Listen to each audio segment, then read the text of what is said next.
Hello everyone, welcome to Knowledge of Law. In this video we talk about Civil Procedure Code. Guys, CPC में हमने last video में आपके साथ किया था ऑर्डर 1 एंड 2.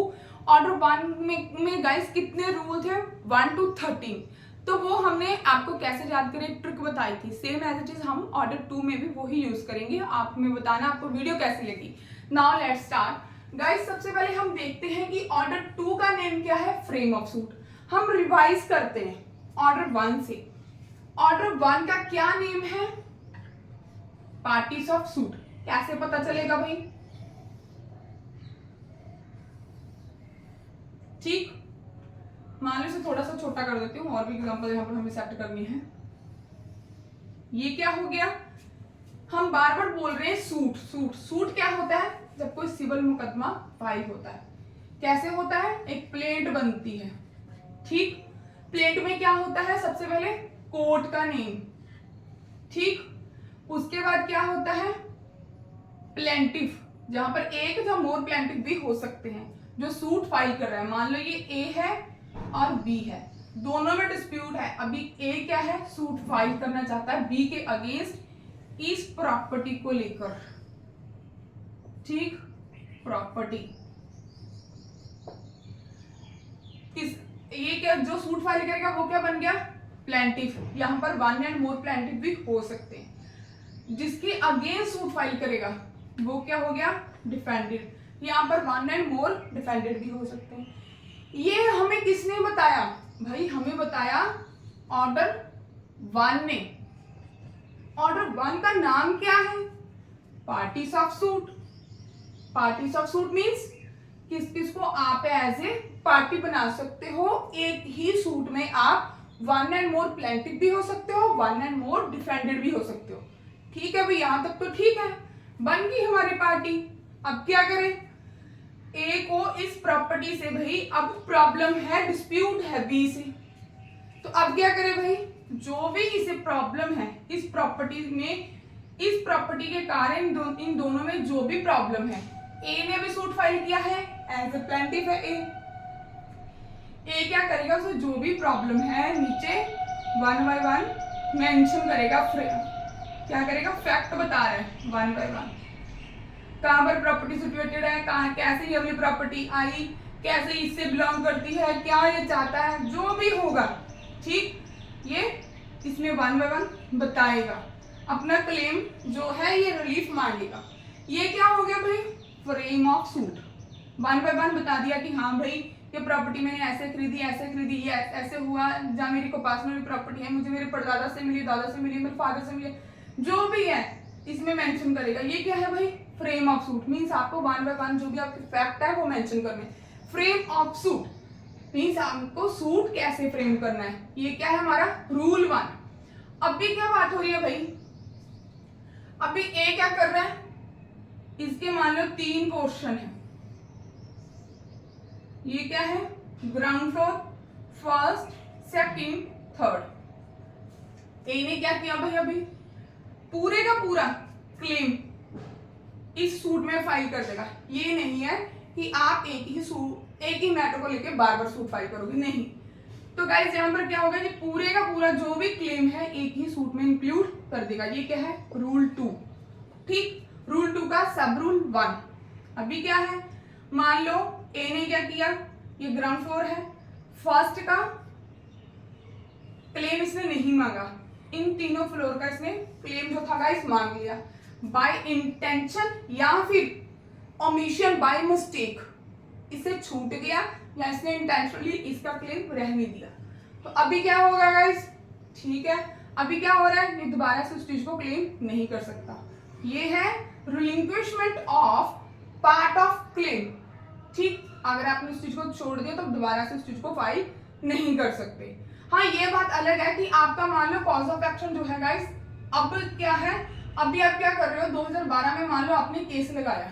ठीक, तो इस प्रॉपर्टी में मान लो आपका इस चीज का कॉज ऑफ एक्शन जो था फॉर एग्जांपल अराइज नहीं हो रहा तो नहीं क्लेम करोगे.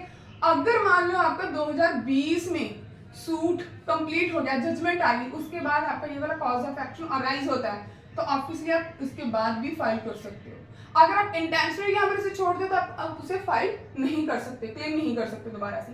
अभी क्या हो रहा है भाई, एक ही सूट में वन एंड मोर अगर आप रिलीफ चाहते हो तो आपने उस चीज को क्या किया, ओमिशन कर दिया, छोड़ दिया, तो दोबारा से आप उस चीज को फाइल कर सकते हो। अगर तो भाई आपने with the permission of court किया, मान लो आपने सारे के सारे क्लेम मांगे, तो जो बी है ये बी बोल रहा है कि भाई मैं इस वाला जो क्लेम है फर्स्ट फ्लोर का मैंने इतना इसे यूज ही नहीं किया, मान लो इसने रेंट पे लिया, ये बोल रहा है जज साहब कोर्ट को बता रहा है कि मैंने ये वाले जो 3 पोर्शन थे इसे यूज किया, बट मैंने फर्स्ट वाले को इतना यूज नहीं किया, तो हाँ मैं इसे थोड़े दिन में खाली कर दूंगा, छोड़ दूंगा, ठीक, इस वाले फ्लोर को, तो ये जैसे चाहे इस वाले फ्लोर को वो कर सकता है, मैं इसे भी छोड़ दूंगा, ठीक।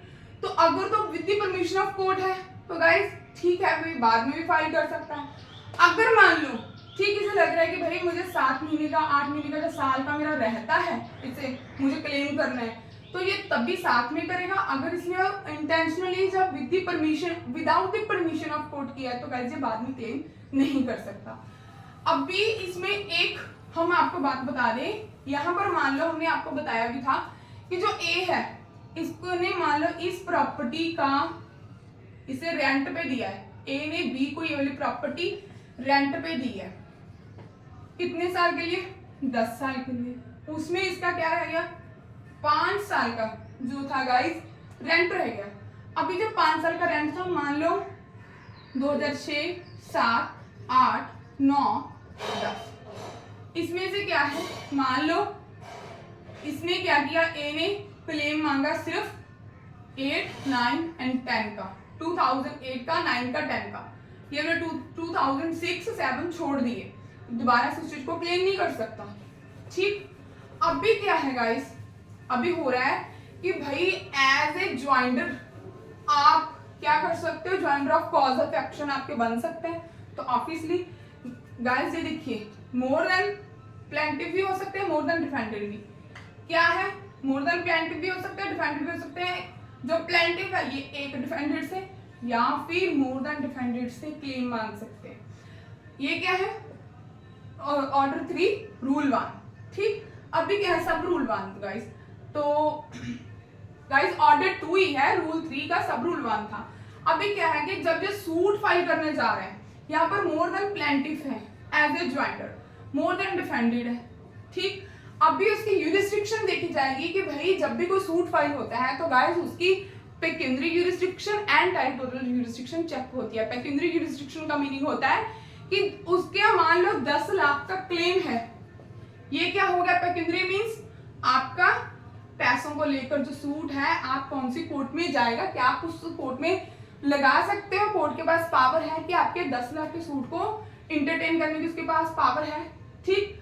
टेरिटोरियल यूरिस्डिक्शन होता है कि जिस भी एरिया में आपकी प्रॉपर्टी है उसी में आपका जो मैटर होता है वो आपको लगाना होता है।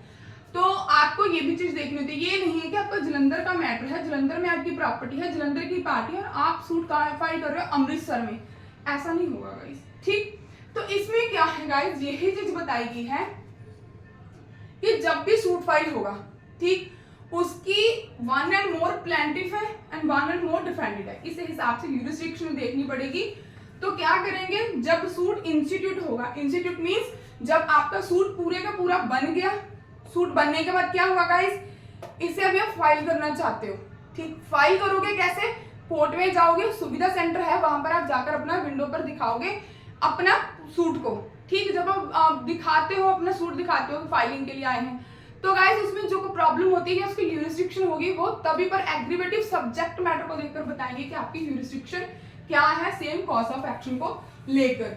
अभी गाइस ये था हमारा रूल 3 तक, ठीक। अभी हम क्या बात कर रहे हैं भाई, अभी हम बात कर रहे हैं कि क्या 1 एंड मोर प्लेंटिफ है, ठीक, 1 एंड मोर प्लेंटिफ है, क्या वो एक ही सूट में एज ए ज्वाइंटर बनकर इमूवेबल प्रॉपर्टी की रिकवरी मांग सकते हैं। जैसे कि ये देखो, plaintiff 1, plaintiff 2, plaintiff 3, plaintiff 4, more than, मान लो ए है इसका नाम, बी है, सी है, डी है, एक्सेट्रा, ठीक। अभी क्या है, क्या इनके भाई राइट बनता है कि ये चारों के चारों 5 लोग एक ही सूट में एज ए ज्वाइंटर बनकर इमूवेबल प्रॉपर्टी की रिकवरी मांग सकते हैं। तो हाँ भाई मांग सकते हैं, बट यहाँ पर क्या है, कुछ कुछ ही ऐसे केस हैं जहां पर ये रिकवरी मांग सकते हैं with the permission of court, otherwise नहीं मांग सकते। बट कहां पर है guys? With the permission of court, जहां पर कोर्ट इन्हें परमिशन देती है, बट सर्टन केसेस में, ऑल केसेस में नहीं। जहां पर गाइस मान लो कौन सा है गाइस, इनमें है आपका मीन प्रॉफिट। मीन प्रॉफिट क्या होता है? ए ने बी को ये वाली प्रॉपर्टी जो है रेंट पे दी है, ठीक। अब इसके दो पोर्शन है, ग्राउंड फ्लोर, फर्स्ट फ्लोर। अभी ग्राउंड फ्लोर को ए ने बी को रेंट पे दिया है, ठीक, रेंट पे इस पोर्शन को दिया है, ठीक। और जो बी है इसको विदाउट रेंट पे किए ही यूज कर रहा है और उसका बहुत सारा सामान जो है इस पोर्शन में पड़ा है। और ए के बार बार कहने पर भी इसने ये वाला पोर्शन जो है गाइस फ्री नहीं किया, खाली नहीं किया, ठीक। रॉन्गफुल पोजेशन इसके पास है, बी के पास फर्स्ट फ्लोर का, तो जितना टाइम इसने इसे यूज किया है इसका जो प्रॉफिट था वो क्लेम कर सकता है ए, इसे बोलते हैं मेन प्रॉफिट, ठीक।